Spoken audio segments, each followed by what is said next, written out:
예, 오랜만에 한 제가 15년 됐거든요. 밴쿠버에 온 지가. 예, 그래서 어, 오늘 그러니까 전까지 본 분들도 있고 오늘 이 자리에서 새롭게 보는 분들도 있는데 옛 생각 많이 나네요. 예.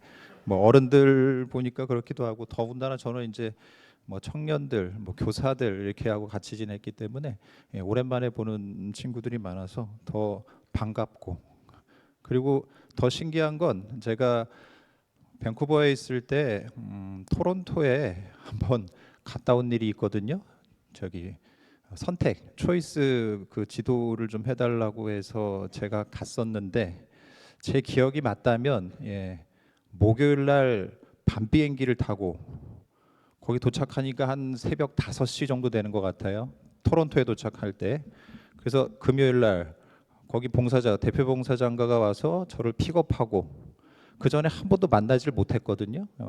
그래서 거기서 만나서 봉사자들이랑 얘기하면서 준비하고 그날 당일날 오후에 들어가서 2박 3일 초이스하고 주일날 밤 비행기 타고 여기 넘어와서 밤 비행기 타고 여기 넘어오니까 여기도 밴쿠버 그날 주일 밤이더라고요. 그래서 이렇게 차를 가지고 온 기억이 있는데 그때 만났던 봉사자가 여기 있네요. 신기하네요. 예. 전 처음에 이렇게 얼굴이 낯이 익어서 인사를 했는데 알고 보니 전 밴쿠버 신자로 기억했는데 알고 보니까 토론토 신자였었어요. 예. 제가 저는 이렇게 본당 주임 생활을 그렇게 오래 해보지 못했습니다. 예. 뭐 여기에 있다가 이태리에 좀 있다가 한국 들어가서 원주 시내에 있는 일산동 성당이라고 하는 곳에 이제 주임을 한 2년 했습니다. 그 예전에 그 원주에서의 일산동 성당은 그 시내 한복판에 있거든요. 그러니까 굉장히 손가락 안에 뽑히는 신자가 많은 그것도 교구에서도 봉사를 많이 하는 그런 규모가 있는 성당이었었는데 이제 도시가 좀 바깥으로 이렇게 팽창해 나가면서 새로운 신도시들이 이렇게 생기잖아요, 외곽에. 예, 그러면서 관할 구역으로 가지고 있었던 그 지역을 이렇게 분가를 시켰습니다. 지금 원주의 무실동 성당 좀 큽니다. 젊은 사람들이 많고 아파트 단지가 있고 시청이 있고 이래가지고 젊은 사람들이 좀 그래도 원주엔 많은 편인데 그 본당이 다 분가를 해가고 난 이후에 제가 이제 본당 신부로 갔어요. 갔더니 주일학교 애들이 없더라고요. 예, 주일학교 애들이 다 그쪽으로 갔고 지금 남아 있는 이 성당은 다 할머니, 할아버지들. 예. 그리고 이 아파트 단지가 아니라 개인 주택 단지다 보니까 더 어른들이 많고 애들은 별로 없었습니다. 그런데 그 애들이 아예 없던 건 아닌데 분가에 나가면서 대부분의 아이들이 다 분가한 성당으로 나가다 보니까 성당에 와도 어울릴 수 있는 친구들이 없는 거예요. 그러니까 애들이 이제 성당을 안 나오기 시작한 겁니다. 나오던 애들도. 그래서 주일학교 선생님들이 이러면 안 되겠구나. 초등학교에서 중학교로 올라가는 아이들부터 좀 이렇게 잘 다독여 가지고 이 아이들부터 해가지고 좀 주일학교를 계속 유지해 나가야 되겠다. 그래서 제가 갔을 때 중학교 1학년 아이들이 4명이었습니다. 남자아이 셋, 여자아이 하나. 이 아이들이 제가 2년 있는 동안 물론 같이 했었고 제가 이제 교구청에 들어가서 한 7년 있었는데 나중에 이 아이들이 뭐 성당 생활 잘하는 거 듣고 있었고 고등학교 졸업해서 뭐 서울로 학교를 가거나 뭐 타지로 학교를 가거나 혹은 이곳에 있거나 하는 그 4명의 아이들이 주일학교 교사를 하더라고요. 그 선생님들이 잘 키워가지고 주일학교 교사를 만들었어요. 그래서 이 주일학교 교사학교 할 때 애들이 오더라고요. 그래서 제가 물론 그 밑에 아이들은 뭐 다 할머니 할아버지밖에 없는 공동체라서 더 이렇게 충원이 되진 않았지만 그래도 그 아이들은 선생님들의 관심에 의해서 잘 성장해서 아직까지도 신앙생활을 잘하고 있는 모습을 봤습니다. 그렇게 봤을 때 부모님들의 영향도 중요하고요. 주일학교 선생님들의 영향도 중요합니다. 그리고 아이들이 성당에 나올 때 어울릴 수 있는 친구들도 중요합니다. 그 아이들이 없으면 자기들도 안 나오고 보통 그 이제 제가 그때 주일학교 아이한테 그 애한테 들은 얘기예요. 보통은 우리는 토요일 날 이제 오후에 주일학교를 하고 미사를 하고 혹은 미사를 하고 주일학교를 하고 밥을 먹이고 이런 식으로 되는데 개신교회는 이제 주일날 주일학교를 하는 데가 많다 보니까 그 친구가 얘기하더라고요.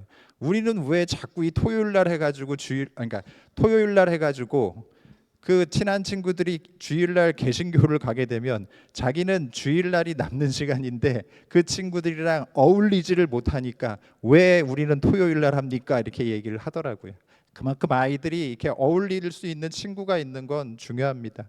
그래도 뭐 시스템을 우리가 바꿀 수는 없지만 그래도 이 선생님들을 통해서 아이들이 그래도 신앙적인 것을 잘 지켜나갈 수 있고 또 미사에 참여하고 전례 봉사하고 아까 이제 복사 준비하는 아이들 같은데 이 아이들도 그 부모의 영향 어쨌든 데리고 나와야 되고 함께 미사를 드려야 되고 하기 때문에 그 아이들에게 영향을 주는 건 어른들의 몫입니다. 그래서 좋은 신앙적인 것을 나눠주기 위해서는 우리 어른들이 많이 기도해 줘야 되고 관심을 가져줘야 우리 아이들이 성당에 나와서 신앙생활을 할 수 있습니다.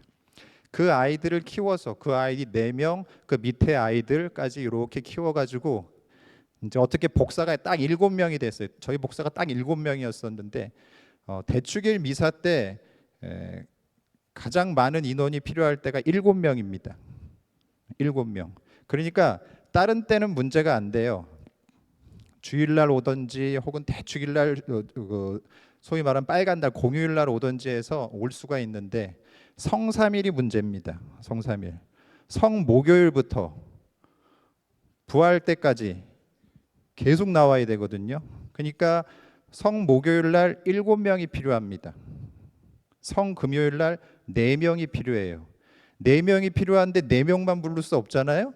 7명 다 부릅니다. 예, 4명은 복사 쓰고 3명은 앉아 있고. 그리고 토요일 날 부활 성야미사 7명 필요합니다. 주일 미사 나눠져 있기 때문에 나눠서 가야 됩니다. 그래서 주일날 제가 한번 이렇게 물어봤어요. 이번 요 기간에는 뭐 했니?라고 물어봤더니 복사하는 것 때문에 어디 갈 수가 없어요 이러더라고요. 예. 그러니까 그 아이들이 그래도 성당에 나와서 복사를 쓰고 봉사를 할 수 있는 건 그래도 부모님과 주일학교 선생님들의 영향으로 인해서 아이들이 그래도 좋은 마음을 갖고 있고 성당에 와서 생활할 수 있는 거라고 생각합니다. 물론 우리가 인위적으로 막 할 수 있는 건 아니지만 그래서 그 아이들이 그러니까 어른들도 마찬가지로 우리가 세례를 받고 난 이후에 미사만 잘 온다고 해서 신앙생활을 잘하는 건 아니거든요. 예. 무엇인가 교회가 필요로 한 것도 해야 되고 더 중요한 건 기도 생활, 영성 생활을 함께 해야 되는 거거든요. 그것이 잘 이렇게 맞아 들어갔을 때 영적으로 힘을 얻고 봉사할 수 있는 그런 여건이 되는 거지. 그냥 성당이면 왔다 갔다 한다고 해서 신앙생활을 잘하는 건 아닙니다. 왜 복음 말씀에도 주님 주님 한다고 해서 다 하느님 나라를 가는 건 아니다라고 말씀을 하시잖아요. 성사 생활을 통해서 혹은 이 전례 생활을 통해서 우리가 영적으로 힘을 얻고 준비를 하고 그것을 통해서 우리가 이 활동할 수 있는 힘을 얻습니다. 성당에 보통 봉사하시는 분들이 뭐 한국도 마찬가지지만 하나만 봉사하시는 분들은 거의 없잖아요, 그렇죠?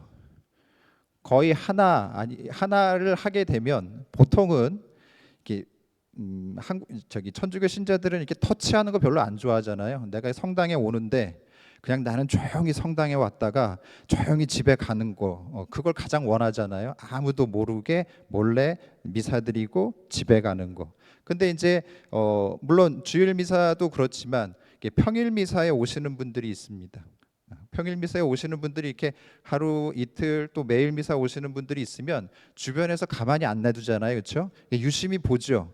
저렇게 열심히 나오는 사람이 있구나. 그래서 가까이 다가갑니다. 그래서 얘기하죠, 물어보죠.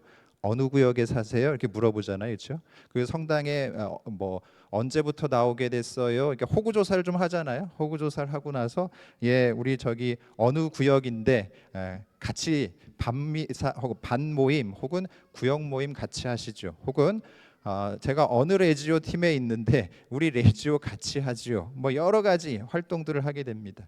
거기에 이제 보통 안 좋게 표현하면 발을 들이는 순간 예. 빠져나오지를 못하잖아요. 그걸 계속 해야 되고 그것도 열심히 하다 보면 다른 사람들이 레지오 정말 열심히 하는구나. 저 사람 뭐를 좀 했으면 좋겠다고 해서 또 권하기도 하고 그래서 두 개, 세 개 뭐 이렇게 되죠. 이렇게 구조를 이렇게 가장 이상적인 건 한 사람이 하나를 해서 뭐 하나의 임원을 하든지 하나의 뭐 봉사를 하든지 하는 게 가장 이상적인데 우리 교회는 아직 그렇게까지는 안 되는 것 같습니다. 그래서 그래도 많은 사람들이 함께 그 뭐 임원이라든지 혹은 봉사라든지 하는 사람들이 필요합니다. 교회는 그냥 아무것도 안 하고 성당에 왔다 갔다 하는 사람만 있으면 이 교회가 잘 돌아가질 않습니다. 예, 그래서 이 성당을 돌아갈 수 있게끔 하는 사람들이 필요하고 그 성당을 돌아갈 수 있게끔 하는 사람들이 일만 열심히 사람들 만나고 뭐 일을 하고 하는 거를 좋아하는 사람도 있을 수 있잖아요.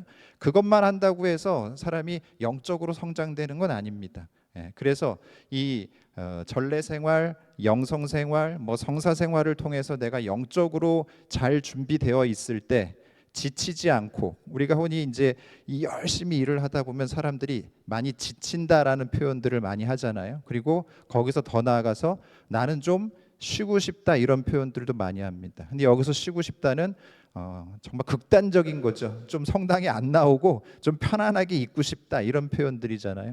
그러니까 너무 이렇게 불을 살려서 뭔가를 했다가 또 번아웃 돼 가지고 이렇게 두 손 들고 나오는 것이 아니라 우리는 신앙 공동체고 이 신앙 공동체는 기도하는 사람들의 모임이고 이 기도하는 사람들은 예수 그리스도를 믿고 세례를 통해서 하느님의 자녀로 살아가기를 맹세한 사람들이고 그 맹세를 지키기 위해서 하느님께서 예수님께서 말씀하시는 성경의 말씀들을 귀담아 듣고 마음에 새기고 묵상하고 기도하면서 살아갈 수 있어야 되겠죠. 그래서 이 미사라고 하는 것 또한 말씀을 듣고 그리고 성찬 전례를 통해서 예수 그리스도가 당신의 몸과 피를 희생 제물로 내어 놓으심을 통해서 모든 사람들의 죄를 용서하시고 그리고 하느님 나라로 갈 수 있도록 이끌어 주시잖아요. 하느님 나라에 가장 먼저 간 사람은 누굴까요? 예수님.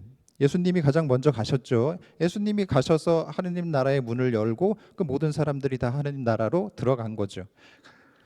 그렇게 당신의 모든 것 우리가 이제 뭐 사랑을 이야기하고 희생을 얘기하고 여러 가지를 이야기하지만 가장 큰 거는 자신을 희생하는 거라고 이야기하잖아요. 자기의 목숨을 내어 놓으면서까지 희생하는 거. 그 예수 그리스도는 당신의 몸과 피를 희생 제물로 내어 놓으심을 통해서 당신의 모든 것을 내어 놓으셨고 그거는 어떤 무엇인가를 받아서 하는 것이 아니라 모든 사람들을 사랑하셔서 그 사람들을 하느님 나라로 다 같이 구원의 길로 이끌기 위해서 당신의 모든 것을 내어놓으신 겁니다. 그래서 우리는 복음 말씀에 나와 있는 예수님의 모습을 통해서 우리도 저렇게 살아가야 되는구나라고 하는 것을 알 수 있게 되는 거고 또 그것을 통해서 우리는 그것을 실천할 수 있는 힘을 얻습니다. 말씀을 듣고 성찬례를 통해서 예수 그리스도의 이 희생 제사에 함께 동참하고 나 또한 내 모든 것을 내어놓음을 통해서 하느님과 함께 그 길을 가고자 하는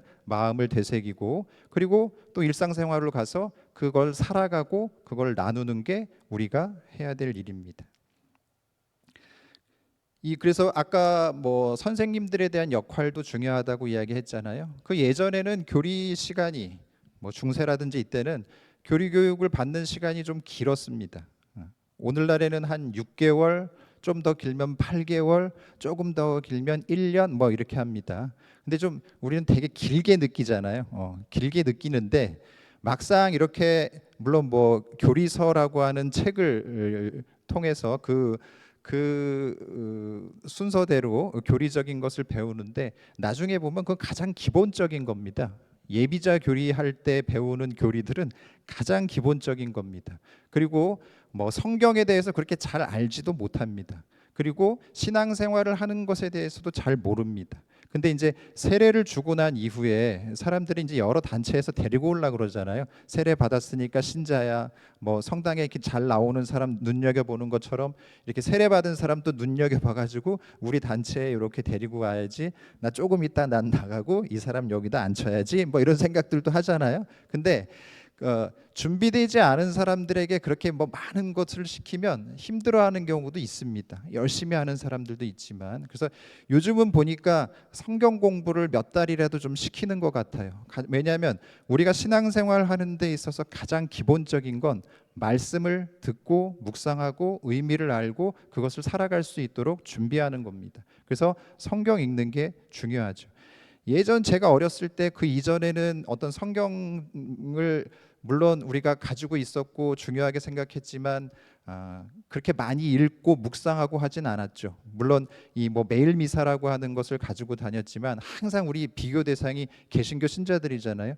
개신교 신자들은 뭐 성경 말씀 몇 장 몇 절에서 쭉 다 읽고 있는데 우리는 하나도 없고 기억나는 것도 없고 그래서 요즘은 성경 공부도 많이 하고 또 신부님들, 수녀님들이 서품을 받거나 혹은 종신서원을 받으실 때 그 성구를 정해서 하잖아요. 그러니까 그거는 성직자 수도자들만 뭐 하는 것이 아니라 일반 신자들도 그렇게 자기가 살아가는 데 있어서 어떤 성경 구절들 하나 정도는 내 삶의 신앙생활에 있어서 목표가 되는 것을 정하는 것도 괜찮을 것 같습니다. 물론 뭐 나중에 바뀔 수야 있겠지만 그걸 통해서 보통 뭐 성경 구절 이렇게 성구 정하면 뭐 사람이 그대로 된다, 닮아간다 이런 표현들도 많이 하던데 내가 가장 좋아하는 것을 하나 정해서 하면 내가 그것을 살 수 있도록 노력을 하잖아요. 그리고 성경 말씀을 잘 알아듣고 이해하는 것도 중요합니다. 왜냐하면 그 1500년대에 소위 말해서 이제 종교개혁이라고 하잖아요. 개신교가 갈라져 나가게 됩니다. 개신교가 갈라져 나가면서 주장한 것들이 있잖아요. 믿음만으로 그리고 말씀만으로 은총만으로 구원을 받는다라고 이야기하죠. 거기에 이제 뭐 가톨릭에서는 천주교에서는 더 얘기하죠.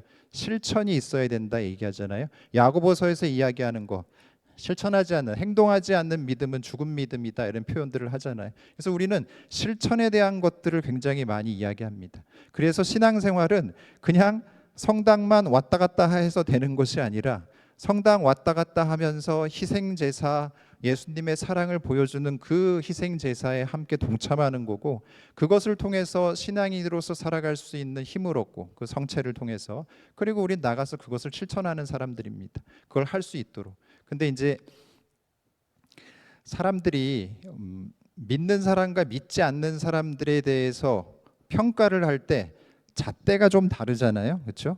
아니 신앙생활을 하는 사람이 저래도 돼? 이렇게 표현들 많이 합니다. 믿는 사람이 더해 뭐 이런 표현도 많이 합니다. 예, 그거는 그만큼 기준이 더 높기 때문이죠. 우리는 사랑해야 되고 용서해야 되고 희생해야 되고 평화를 유지하고 일치를 이루어야 되고 여러 가지 것들을 합니다. 근데 그러한 것들을 하기 위해서는 내가 포기해야 되는 것들도 굉장히 많습니다. 시노달리타스 들어보셨죠? 처음 들어봐요? 시노드 하면서 뭐 그 전 세계적으로 이 시노달리타스에 대한 것들 교육도 많이 하고 물론 뭐 코로나 기간도 있었고 하지만 근데 거기서 이야기하는 것 중에 중요한 게 이야기하는 것 중에 하나가 경청입니다. 듣는 거. 듣는데 어떻게 들어야 되느냐? 그냥 잘 이 사람이 1부터 100까지 얘기한 걸 다 내가 1부터 100까지 잊어버리지 않고 잘 듣는다? 그게 아니고 이 사람이 하는 이야기를 통해서 하느님께서 성령을 통해서 이 사람에게 우리에게 무슨 말을 하려고 하는지를 잘 귀담아 듣는 게 경청입니다. 많은 사람들이 하는 이야기들을 통해서 그 시노달리타스 초반에 할 때 제가 이제 사목국장이었습니다. 사목국장이었고 이제 우리 교구에 있는 소위 말하는 사목회장들 뭐 총회를 하든지 혹은 연수를 하든지 혹은 여성연합회 총회를 하든지 연수를 하든지 뭐 연령의 연합회 뭐 똑같이 제가 이제 맡고 있는 단체들이 많기 때문에 합니다. 그럼 이제 시노달리타스는 서로 이야기하고 경청하고 듣고 교회가 어떻게 가야 될 방향들을 이렇게 서로 고민하고 하는 거잖아요. 처음에 그거 했을 때 성토가 엄청나게 심했습니다. 우리 교회는 왜 이걸 우리 성당은 왜 이걸 안 하나요? 우리 신부님은 왜 이걸 안 하나요? 뭐 우리 공동체는 왜 이렇게 하나요? 해서 엄청난 소위 말해서 사람들이 생각했을 때 이런 군대로 얘기하면 뭐 소원 수리하는 것처럼 뭐 이렇게 얘기하면 이거 바뀌어야지 이렇게 생각을 많이 했거든요. 그러다 보니까 시간이 지나고 또 그분들과 만나면 또 막 뭐라 그럽니다. 이런 거 얘기한 지가 언젠데 왜 바뀌지를 않느냐 이렇게 얘기를 굉장히 많이 해요. 물론 서로 얘기하는 거 중요하지만 서로의 소통을 통해서 가장 좋은 방법을 찾아가도록 노력하는 거지 그 이야기 했다고 해서 바로 이렇게 확 바꾸려고 하는 건 아니거든요. 바꿀 수도 없고요. 그래서 서로의 이야기들을 경청함을 통해서 하느님께서 우리에게 말씀하시는 것이 무엇인지를 서로 기도하고 묵상하고 찾아가는 과정들을 거쳐야 되는데 이게 교육도 잘 안 되고 또 본당에서도 그게 잘 되지 않으니까 소위 말해서 정말 성토의 장이 되는 거예요. 근데 시간이 지나면서 뭐 계속 교육도 하게 되고 모임도 하게 되고 나눔도 하게 되고 하면서 사람들이 조금씩 변하긴 시작하더라고요. 근데 이제 그런 모든 것들도 다 기도 안에서 함께 하도록 하는 겁니다. 그러니까 기도하지 않고는 하느님의 뜻을 찾아갈 수 없거든요. 이게 1500년대에 개신교가 갈라져 나가면서 그게 아까 말씀만으로 은총만으로 믿음만으로 구원을 받는다고 하니 우리 가톨릭 교회에서는 이 가톨릭 교회가 어떻게 해야 되는지에 대한 것들을 이제 서로 모여서 이야기하게 됩니다. 그때 이제 교회 회의 모여서 한 회의가 트리엔트 공의회입니다. 그 트리엔트 공의회를 통해서 전례 개혁을 하게 되고 그 전례 개혁을 하면서 미사를 드리는 모습들도 조금 바뀌게 되고 그 1500년대의 트리엔트 공의회를 통해서 미사하던 것들이 1962년부터 65년까지 제2차 바티칸 공회를 하면서 전례 개혁을 해서 우리가 오늘날 하는 미사를 하게 되는데 그 500년 동안 그 미사를 하게 됩니다. 트리엔트 공의회 때 하는 트리엔트 전례를. 그런데 거기에는 이 성사적인 것들을 굉장히 많이 강조했어요.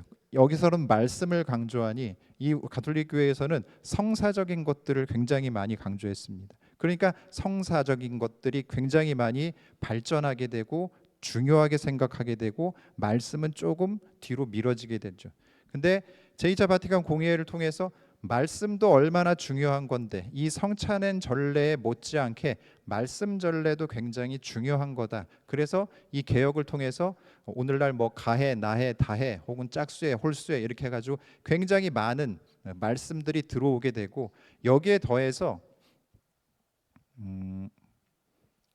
성찬 전례가 크게는 네 가지가 있습니다. 1, 2, 3, 4 네 가지가 있어요. 그런데 여기 신부님이 어떻게 하시는지 모르겠지만 뭐 보통은 이양식을 많이 합니다.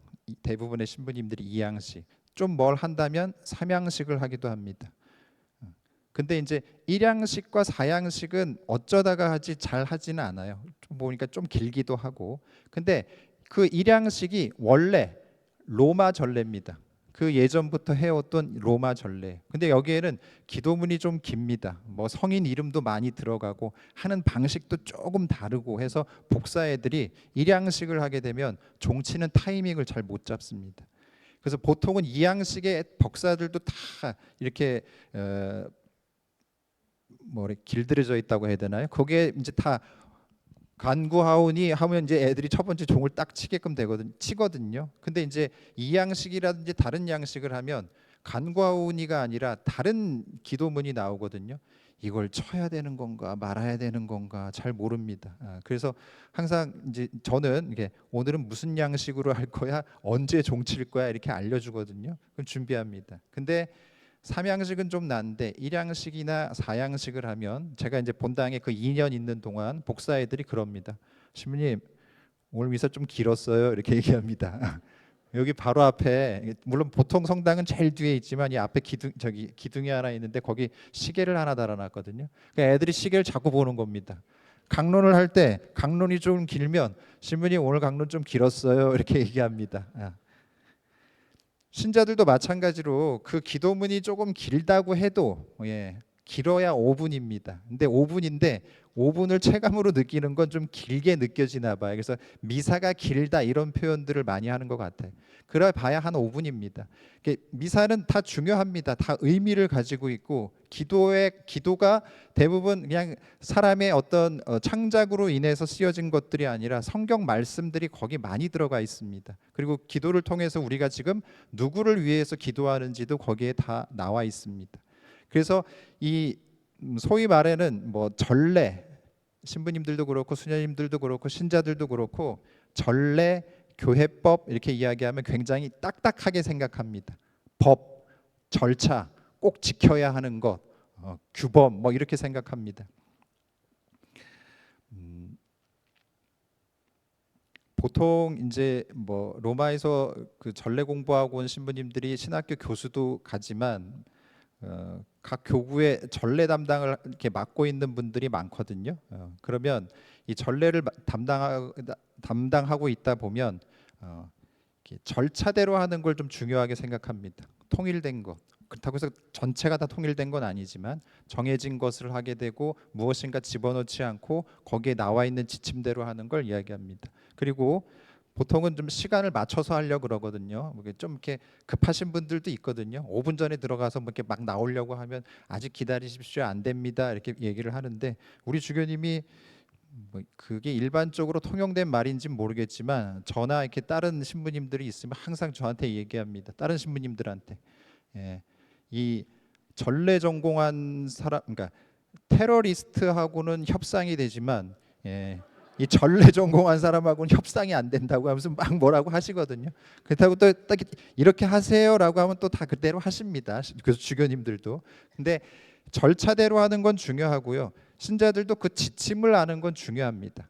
지침을 알고 때로는 사목적인 이유로 다른 것을 할 수는 있는데 지침에 대한 내용을 모르고 그냥 사목적인 그 배려로 해서 이렇게 하고 저렇게 하는 거를 그냥 지침으로 알고 있고 원래 하는 걸로 알고 있으면 잘못 알고 있는 거잖아요.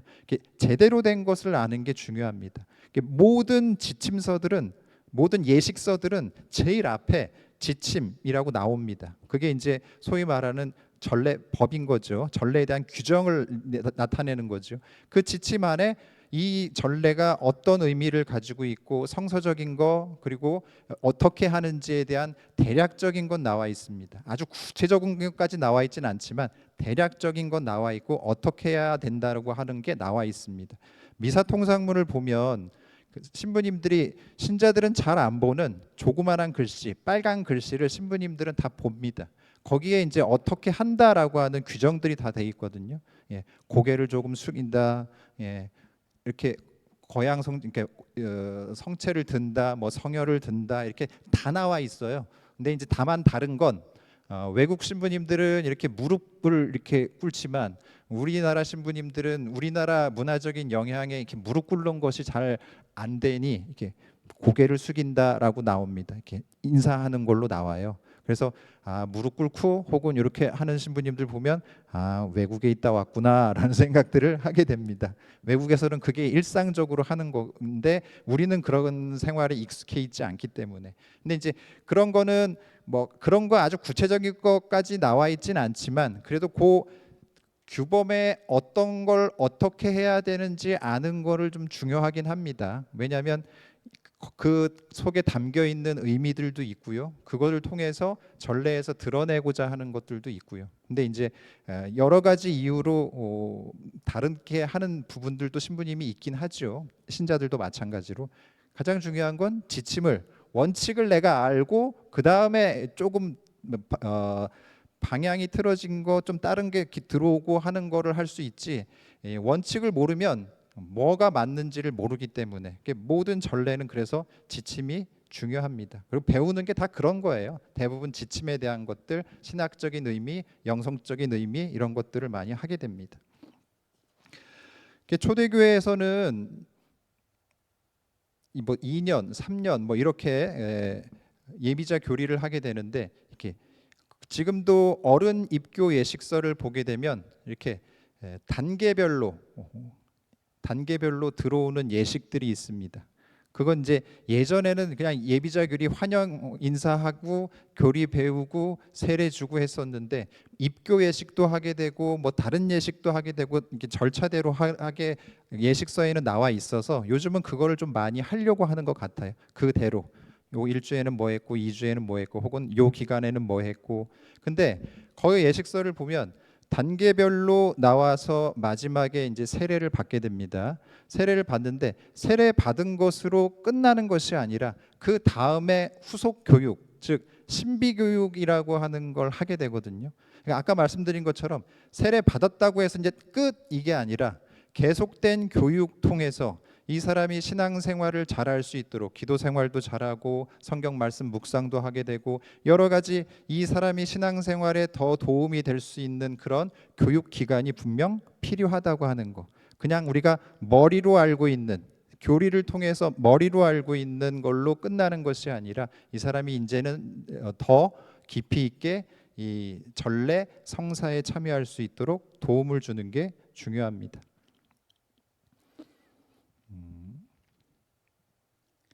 요즘은 보통 세례를 요 앞에서 다 하잖아요. 요 앞에서. 그리고 그 예전에는 이렇게 침례를 했지만 요즘은 이렇게 다 물로 하잖아요. 그렇죠?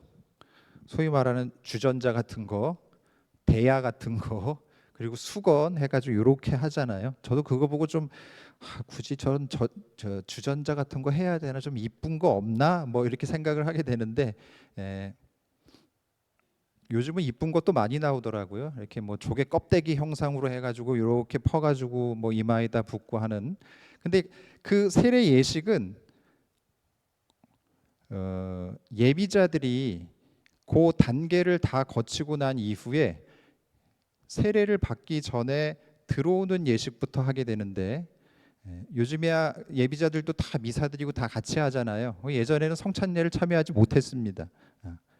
그들은 그들 교육을 하게 되고 성찬례는 신자들, 세례받은 신자들만 하게 되고, 그들이 이제 성당에 들어와서 예식을 하려면 세례를 받아야 되잖아요. 그래서 보통은 부활 성야 때 저 뒤에서 들어오는 예식 세례를 하게 됩니다. 세례를, 그래서 옛날 성당, 유럽이나 이런 데 가보면 성당 세례대가 보통 바깥에 있는 경우가 많습니다. 문 들어오자마자 커다란 세례대가 있거나 혹은 문 바깥에 세례를 할 수 있는 공간, 집을 만들어 놓거나, 그래서 우리 흔히 그 건물을 이제 세례당이라고 이야기하는데, 그 세례 받는 곳이 바깥에 있는 이유는 바깥에서 세례를 받고 안에 들어와서 신자들과 함께 미사를 드리면서 견진성사를 받고, 그리고 성체 성사를 받으면서 그 들어오는 예식, 교회 안에 들어오는 예식이 다 맞춰지게 됩니다. 그래서 그 세 개의 성사를 묶어서 입문성사 이렇게 이야기합니다. 교회에 들어오는 예식. 근데 우리는 동방교회는 세례를 하면서 신부님들이 견진도 주지만, 우리 서방 가톨릭에서는 이 세례를 주고 난 이후에 시간 텀을 두고 주교님께서 오셔가지고 하잖아요.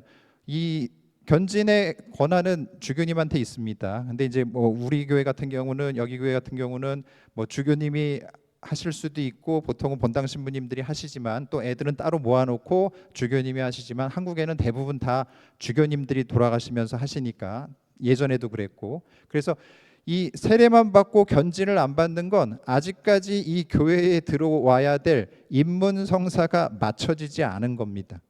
그래서 아유 애가 알아서 하겠죠, 크면 하겠죠라가 아니라 그것까지 부모님들이, 어른들이 다 책임지고 해야 되는 겁니다.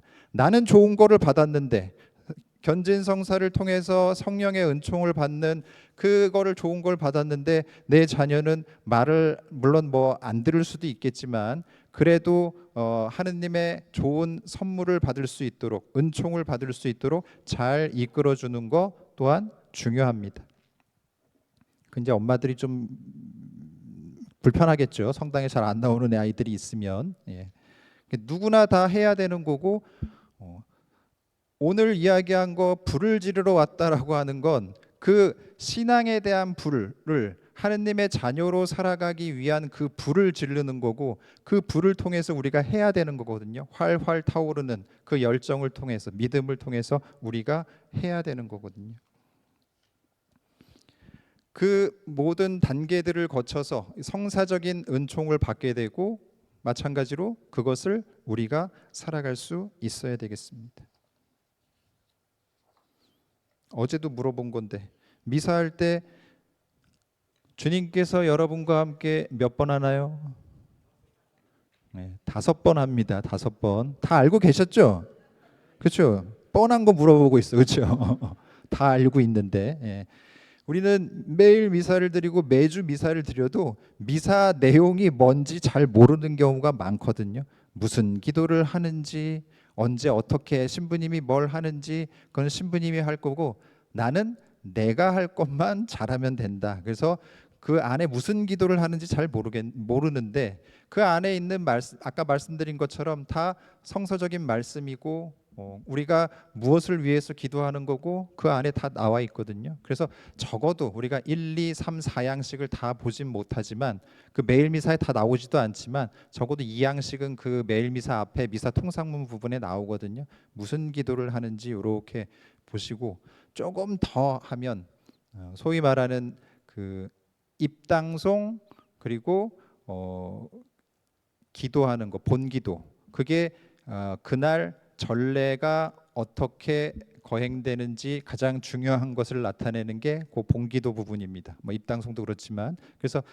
입당송도 읽어보시고 본기도 읽어보셔가지고, 아, 오늘 기도가 무슨 중요하게 생각하는 게 무엇이구나라고 하는 것을 알 수도 있고, 그리고 일독서 복음만 읽지 마시고 그 안에 이어주는 화답송도 한번 이렇게 보시고, 그래야 시편 기도 같은 것을 하게 되니까.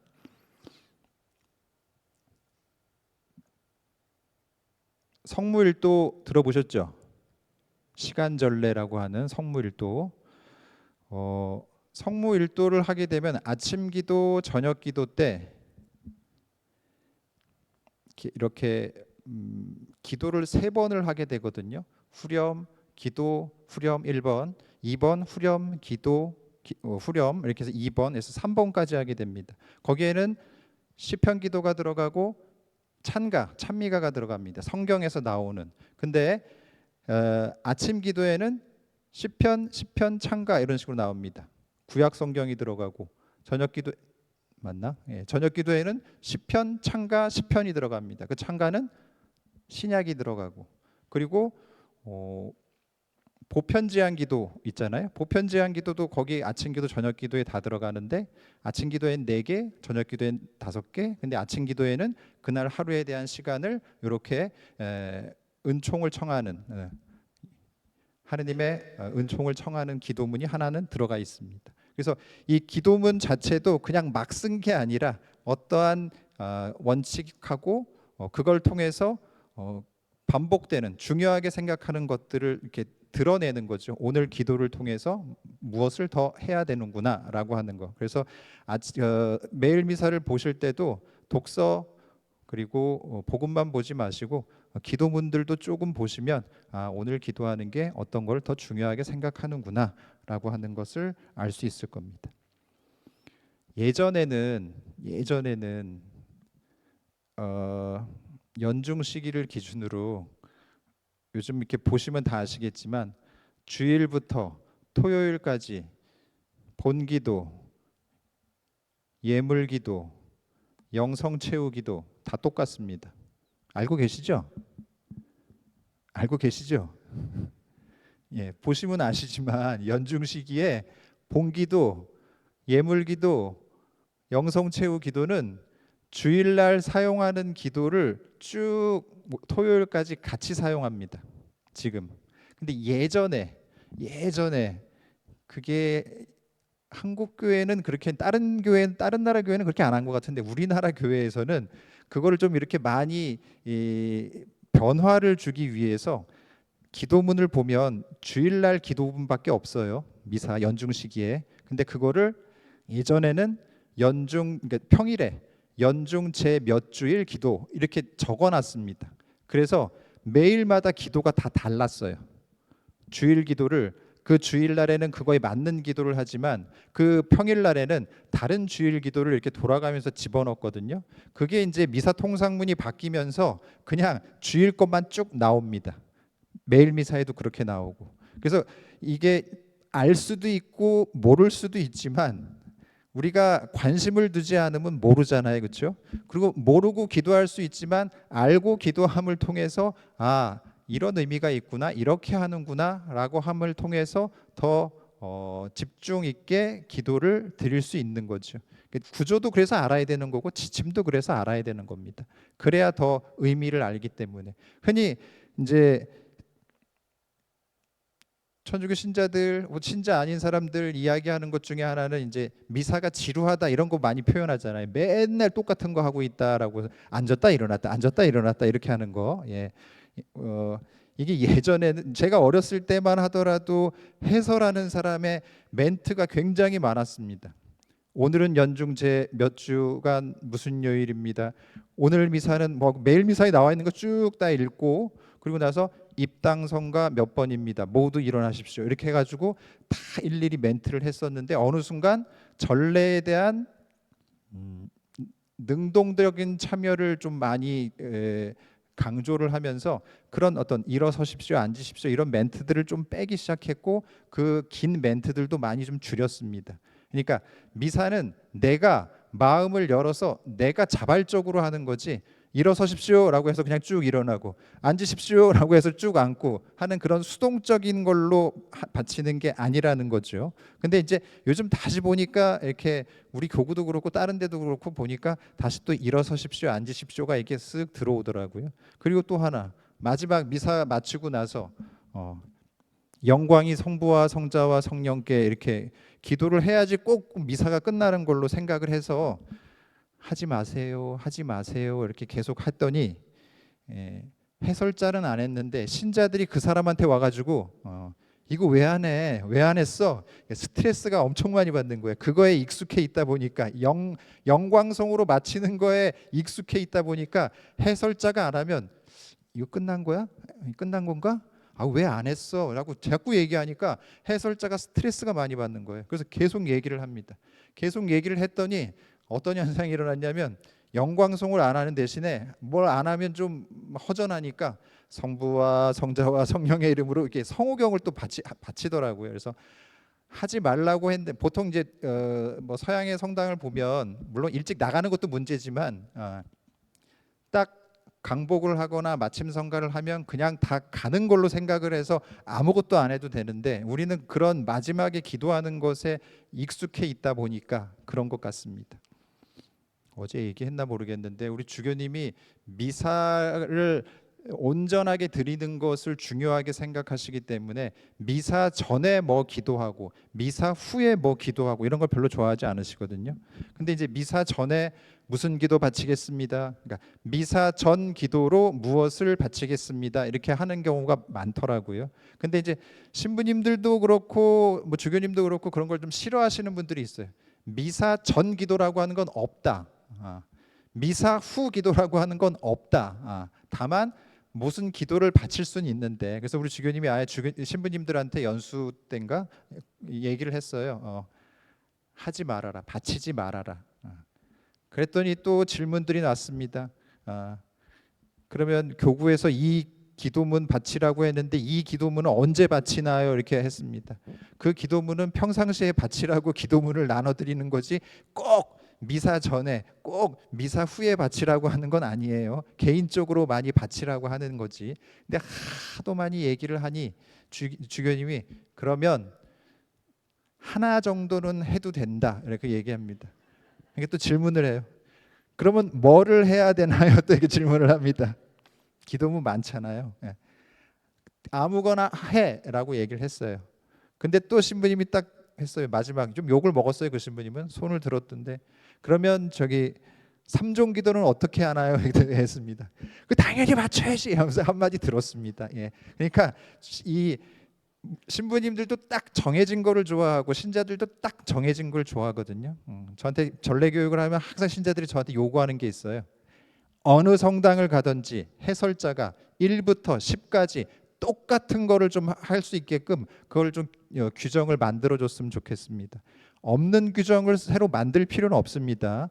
이런 말도 할 수 있고 저런 말도 할 수 있는데 어느 성당 갔더니 다르게 우리랑 여기 이상한데 뭐 잘못된 것 같은데 조금 불안한 사람은 우리 성당이 뭘 잘못하고 있나 이렇게 생각합니다. 통상문에 나와 있는 것 이외에 하는 건 자유롭게 좀 할 수 있는 거예요. 근데 그것까지 이제 규정을 정해 가지고 똑같이 하기를 원해요. 그게 이제 천주교 신자들의 약간의 특성인 것 같습니다. 똑같이 하는 거. 어느 성당을 가든지 똑같이 하는 거. 근데 해설이라든지 그 이외에 기도를 이끄는 말들은 조금 바꿀 수 있습니다. 지금은 이제 하나밖에 안 나오는데 주님의 기도할 때도 주님의 기도하기 전에 하느님의 자녀되어 뭐 구세주의 분부대로 상가 아뢰오니 혹은 뭐 예수님께서 알려주신 기도를 다 함께 바칩시다. 뭐 여러 가지 몇 개의 그 미사 통상문에도 있었는데 지금은 이제 딱 하나밖에 없는데 그 기도를 이끄는 말은 조금 변형돼서 할 수 있지만 그 이외의 말들은 하나도 바꾸지 말라고 이야기합니다. 그 2000년 동안 교회가 가지고 온 고유한 기도문들을 임의적으로 넣거나 빼거나 하지 말라고 합니다. 그만큼 뭐 어떻게 보면 완전한 기도인 거고 교회가 바치는 기도고 전례는 교회가 공적으로 하느님께 바치는 기도를 전례라고 하거든요. 개인 기도가 아니라 내가 하고 싶은 기도가 아니라 교회가 공적으로 바치는 기도를 전례라 하기 때문에 될 수 있으면 무엇인가를 바꾸지 못하게끔 합니다. 특히 성찬례 부분은 아예 바꾸지 못하게 합니다. 근데 이제 간혹 가다가 이제 뭐 말을 좀 바꿔 가지고 하시는 분들도 있긴 한데 저는 이제 원칙을 말씀드리는 겁니다. 간혹 가다가 손 들어가지고 우리 신부님은 안 그런데요 뭐 이렇게 얘기하십니다. 그럼 제가 말씀드리죠. 원칙은 이거지만 주임 신부님이 그거 안 한다고 해서 가서 말씀하지 마세요라고 얘기합니다. 주임 신부님도 생각이 있어서 하시는 거고 거기 가서 말씀하시는 건 그 싸우자고 하는 거지. 여기서 배워서 이렇게 했는데 왜 신부님은 이렇게 안 해요? 그래서 그 싸우자고 하는 거지. 신부님도 다 교육받고 다 알고 있기 때문에 제가 아까서 말씀드렸잖아요. 지침을 알고 있고 거기에 어떤 사목적인 이유로 조금 바꾸는 거 원래 그것도 안 되지만 그러는 분도 계시지만 그렇다고 해서 그거 잘못했습니다 어떻게 했습니다라고 해서 싸우지 말라는 거예요. 우리가 싸우려고 이 미사를 드리고 기도를 드리는 건 아니기 때문에. 제가 신학교 다닐 때 이제 고학년 때 학생의 간부를 하면서 이 전례 파트를 제가 좀 맡았어요. 전례부장을 했습니다. 그러면 이제 이 신학교 전례에 대한 것들 물론 담당 신부님이 계시지만 이 전체적인 것들을 다 관장을 합니다.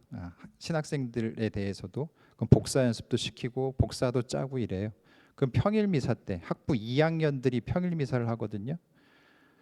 학부 2학년인데 모든 1학년부터 부재님까지 미사가 어떻게 돌아가고 있고 복사가 무엇을 해야 되고 이걸 다 알고 있잖아요. 보통 그리고 뭐 방학 때 가면 복사 연습을 시키는 게 일이고 근데 2학년들이 이렇게 하다가 실수를 합니다. 실수를 해서 들어오면 이미 얼어 있죠. 혼났구나, 나 죽었구나 이렇게 해서 들어옵니다. 그런데 그러면 그 아이는 이미 얼어서 들어왔는데 그 뒤로 신학생들이 주르르 들어옵니다. 또 나한테 와서 얘기해요. 제 잘못했는데 제시죠. 그러니까 이제 벌을 줘야죠 이런 의미입니다. 다시 복사 세워야죠. 제시험이란 의미로 제 저거 시켜야죠 이렇게 합니다. 벌떼처럼 와가지고 얘기해요. 제 잘못했어요. 뭐 어땠어요? 눈에 얼마나 잘 들어오겠어요, 그렇죠? 이 복사하는데 다 알고 있고. 근데 이제 제가 생각한 거는 미사를 드리는 사람이나 미사를 주례하는 사제나 미사 봉사를 하는 복사나 다 똑같은 미사를 하는 거지 이 복사 애들이 뭔가 시험을 보려고 하는 건 아니잖아요, 그렇죠? 쟤네들 얼마나 잘하나. 복사 쓸 때 이 복사가 있는 미사의 아이들을 기준으로 복사가 있는 미사에 가장 이 미사에 집중하지 못하고 조마조마하게 미사를 드리는 사람은 엄마 아빠죠. 엄마 아빠.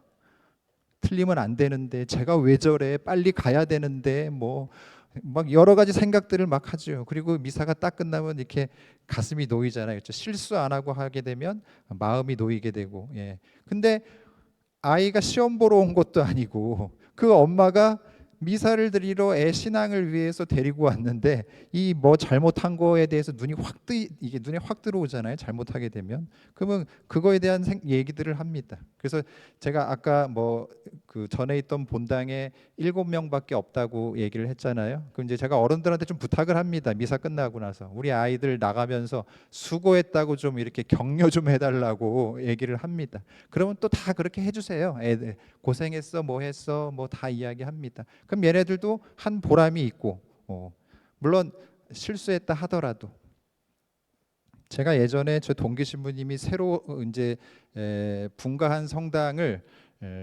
임시 성당이죠. 거기서 이제 발령을 받아가지고 첫 주임으로 발령을 받은 곳에 제가 부활 성야 미사를 갔어요.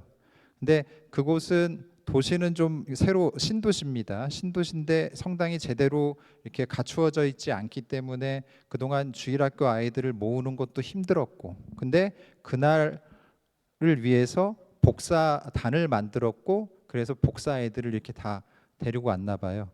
복사 아이들에게 복사 연습을 시키잖아요. 예, 잘 모릅니다. 예, 잘 몰라요. 그리고 특히나 대축일 미사 때 하는 그 향을 치고 뭐 촛불을 들고 하는 복사들 있잖아요. 그게 매주 자주 하는 게 아니기 때문에 그 아이들 그거 잘 모릅니다. 복사 연습을 시켜도 시간이 지나면서 고학년이 되면 이게 익숙해져서 아는 친구들이 있을지 모르겠지만 1년에 한 번 하고 1년에 두 번 하는 걸 기억하는 건 굉장히 어렵거든요. 근데 이제 새로 복사단을 만들었어요. 그 복사단을 만들어서 애들 교육을 하는데 미사 딱 시작됐는데 뭐 난리가 났죠. 모르니까. 그 애를 데리고 제 입방에 들어가서 또 신부님이 설명을 하고 또 다시 데리고 나와서 또 미사를 하고, 이게 미사가 안 되는 거죠. 이게 애들로 왔다 갔다 하니까. 그리고 뭘 해야 될지 모르고. 근데 제 옆에 이제 십자가를 들었던 3학년 남자인 것 같아요. 이렇게 꼬마애가 이렇게 제 옆에 계속 서 있었어요. 근데 다른 형 누나들은 계속 신부님에서 왔다 갔다 하니까 걔가 저를 툭툭 치더라고요. 신부님 왜? 전 뭐 해요? 이러더라고요. 넌 가만히 있어. 이렇게 얘기했죠. 넌 가만히 있어. 예. 그러니까 이 본당에서 특히나 이제 신학생들, 학사님들 혹은 보좌 신부님들은 그런 대미사 때 복사 아이들 보느라고 정신이 없습니다. 그래서 미사를 끝난 후에는 내가 미사를 드린 건지 행사를 한 건지 이렇게 생각합니다. 근데 그런 과정들도 필요하다는 거죠. 처음부터 다 알고 하는 경우는 없기 때문에 미사는 다 함께 하는 거지. 그 아이들이 잘 성장할 수 있도록 조금 참아주고 기다려주는 게 필요한데 그냥 잘못했다라고 하는 그것만 생각을 한다면 그 아이들은 좋은 거를 했는데 이 교회를 위해서 우리 성당을 위해서 좋은 것을 했는데 죄인이 돼버리니까 많이 다독여주고 잘할 수 있도록 격려해주고 칭찬해주고 그게 이제 잘 올바르게 성장할 수 있는 거잖아요. 그러니까 전례는 다 같이 하는 겁니다. 준비하는 사람 따로 거기에 참여하는 사람 따로가 아니라 다 같이 하는 겁니다. 다 같이. 그래야 어우러져서 하고 그 봉사하는 사람들을 통해서 미사가 더 풍요롭게 되는 거죠. 섭섭하게 생각하실지 모르겠지만 미사 자체로 완전하고 성가대가 없어도 미사는 할 수 있잖아요. 그렇죠? 그냥 우리가 아는 성가하고 혹은 성가가 코로나 때처럼 성가 안 하고 그냥 입당송, 뭐 영성채송 하면 다 미사할 수 있습니다. 그런데 성가대를 통해서 음악이라고 하는 것을 통해서 우리 전례가 더 풍요롭게 되는 거잖아요. 다 같이 참여하고 더 할 수 있는 거 아는 거고 거기에 뭐 성미술, 뭐 성화라든지 성상이라든지 뭐 이런 걸 통해서 우리 신앙을 더 집중할 수 있게 하는 거고 거기에 더해서 뭐 요즘은 그 무용도 그런 그 전례 안에서 많이 설명을 하더라고요. 전례 무용 해가지고 그런 것들도 우리가 잘 접하지 못하지만 그런 무용을 통해서도 하느님을 찬미하고 영광을 드리는 것을 우리가 볼 수 있는 거고 다만 중요한 건 미사 자체가 더 집중이 되고 부각이 돼야지 그런 다른 것들이 부각이 되는 건 전례하는 데 있어서는 조금 잘못된 겁니다.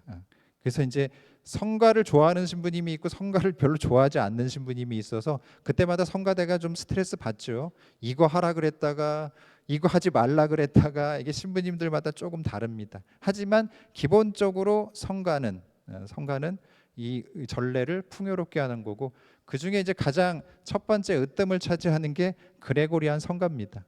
그레고리안 성가 잘 알아듣지도 못하겠고 읽지도 못하겠고 무슨 의미인지도 모르겠고 하지만 교회가 오랫동안 해오던 기도고 전례 성가고, 그래서 그레고리안 성가를 어느 정도 알아두면 유럽 같은데, 유럽의 이제 어떤 큰 성당에 대성당에 갔을 때 신기한 걸 목격합니다. 제가 이제 파리에 있는 노틀담 성당에 갔는데 주일 미사를 갔는데 거기는 이제 거기 신자들만 오는 게 아니라 전 세계 관광객들도 다 오잖아요. 다 같이 그레고리안 성가 하더라고요. 알고 있으니까 똑같이 말은 안 통해도 그 전례 안에서 그 똑같이, 또 신부님들도 마찬가지입니다. 신부님들도 그런 라틴어 기도를 바칠 때 뭐 살베레지나 뭐 다른 기도문들 바칠 때 똑같이 말은 안 통하지만 이 같이 바치는 걸 통해서 그래도 하나인 교회라고 하는 걸, 그런 모습을 통해서 저는 좀 느꼈거든요. 아주 사소한 거지만 그래서 여러 가지 모습들을 통해서 하느님을 찬미하고 영광을 드릴 수 있는데, 가장 중요한 거, 이 미사 안에서 만약 미사를 예를 들면 그 미사가 더 집중될 수 있도록 도움이 돼야지, 그게 내가 이 미사를 드리는 데 있어서 방해가 된다면 그걸 조금 자제할 필요는 있겠죠. 몇 시까지 해야 되나요? 적절한 시간을 한번 얘기해 주세요.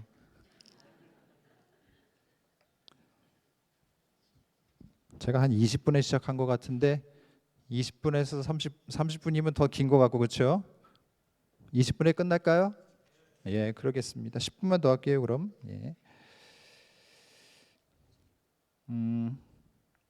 구원 경륜이라는 말 들어보셨어요? 구원 경륜. 하느님께서 마련하시고 그리스도께서 역사의 의미를 완전히 드러내시는 데에 성취되고 계시되는 구원 계획을 뜻합니다. 구원 계획이라고 안 하고 구원 경륜이라고 이렇게 이야기를 하죠. 한자어라서 이게 참 이해하기도 힘들고, 경륜을 영어로 하면 이코노미입니다. 이코노미.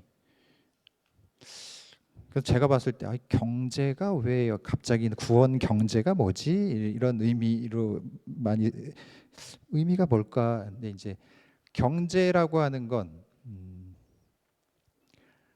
가정 공동체를 예를 들 때 이 가정에서 우리 집 살림을 어떻게 해야지라고 하는 계획을 세우잖아요. 그렇죠? 만약에 봉급을 뭐 이렇게 급여를 얼마를 받았어요. 얼마를 받았으면 그 얼마 받은 걸로 이거는 뭐를 해야지, 이거는 뭐를 해야지, 이렇게 계획을 세우잖아요. 그렇죠? 그리고 그 계획 세운 거대로 때로는 모으기도 하고 저축을 하고, 100만 원이 들어왔는데 100만 원을 내가 하고 싶은 거를 다 해버리면 정작 해야 될 것들을 하지 못하잖아요. 그래서 가정도 그런 경제적인 것을 통해서 계획을 세워서 이 가정을 꾸려 나가는데, 이 구원이라고 하는 것은 하느님께서 아무 계획 없이 그냥 하고 싶은 대로 하시는 것이 아니라 그 구약, 그 옛날부터 우리들을 구원하시기 위해서 당신의 계획을 계속 실천해 나가는 것, 이제 그걸 구원 경륜이라고 이야기합니다. 하느님의 계획 안에서 우리는 구원되는 거지, 그냥 사랑한다 이거 하나만 가지고 구원되는 것이 아니라 그 옛날, 그래서 왜 이 신약 성경, 신약 성경을 통해서 구약에 했었던 모든 것들이 다 완성된다, 이루어진다 이렇게 표현을 하잖아요. 그 예전부터 하느님께서 말씀하심을 통해서 우리를 구원으로 이끄는 그 단계, 당신의 계획들을 계속 하시는 거고, 이 신약에 나와 있는 것들이 이 구약의 모습들을 통해서 소위 말하는 그 뭐 성경에 나와 있는 예형론, 예를 들면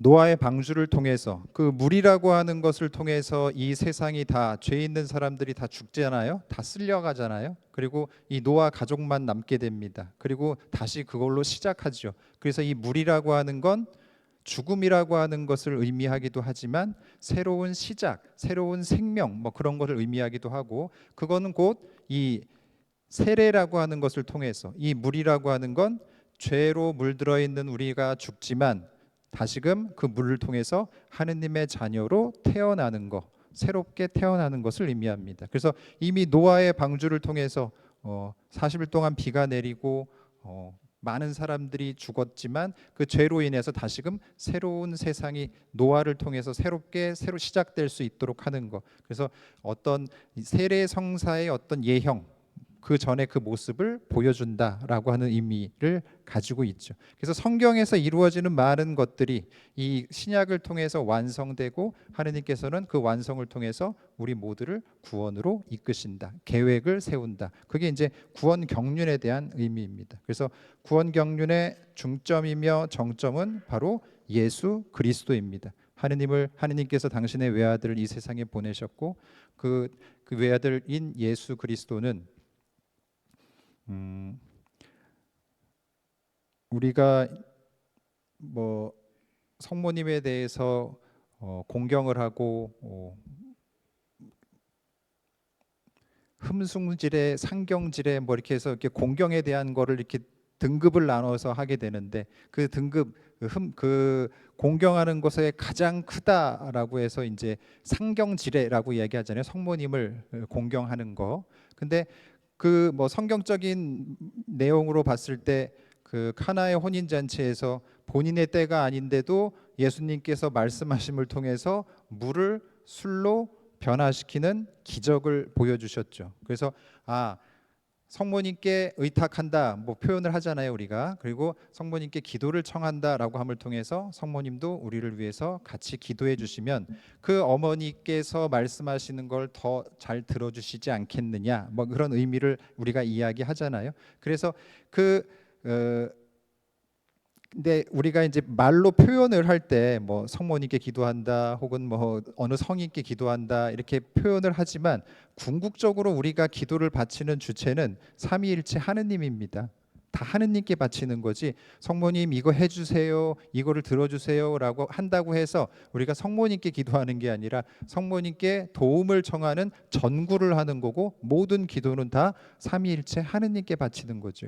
우리가 표현을 그렇게 하기 때문에 개신교 신자들이 계속 이제 이야기하는 거죠. 너희들은 마리아를 믿는 거 아니냐. 어떻게 보면 우리가 표현이나 이런 것도 잘못한 게 할 수도 있어, 잘못한 것들을 했기 때문에 이제 그들이 그것만 보고 이야기하는 경우도 있죠. 우리의 기도의 궁극적인 주체는 삼위일체 하느님께 바치는 겁니다. 묵주기도 누구한테 바치는 거예요? 하느님께 바치는 겁니다. 성모님께 바치는 것이 아니라 성모님께 도움을 청해서 같이 기도를 바치는 거죠.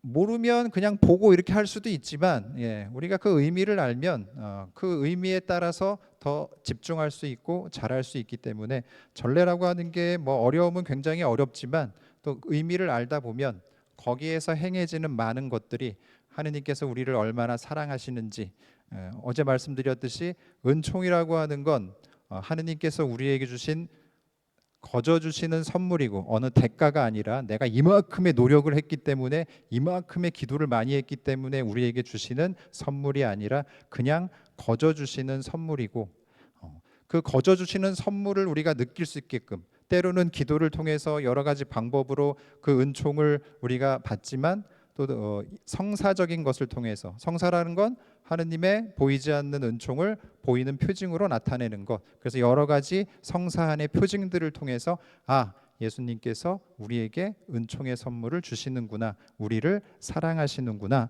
라고 하는 걸 알게 되는 거죠. 애나 어른이나 1시간이 지나면 다 집중력이 떨어집니다.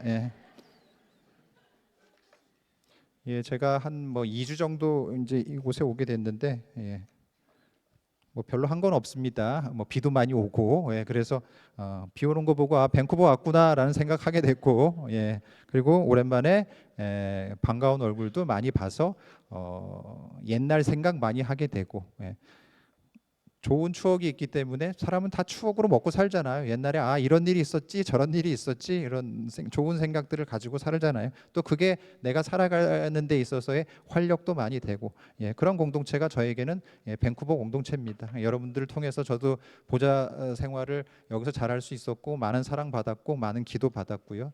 가끔 가다가 밴쿠버 신자들을 이렇게 한국에서 볼 때가 있는데 기도하고 있습니다라고 하는 말씀들도 많이 하시더라고요. 그래서 항상 감사하게 생각하고 여러분들도 저를 위해서 많이 기도해 주시고 저 또한 우리 공동체를 위해서 많은 기도하겠습니다.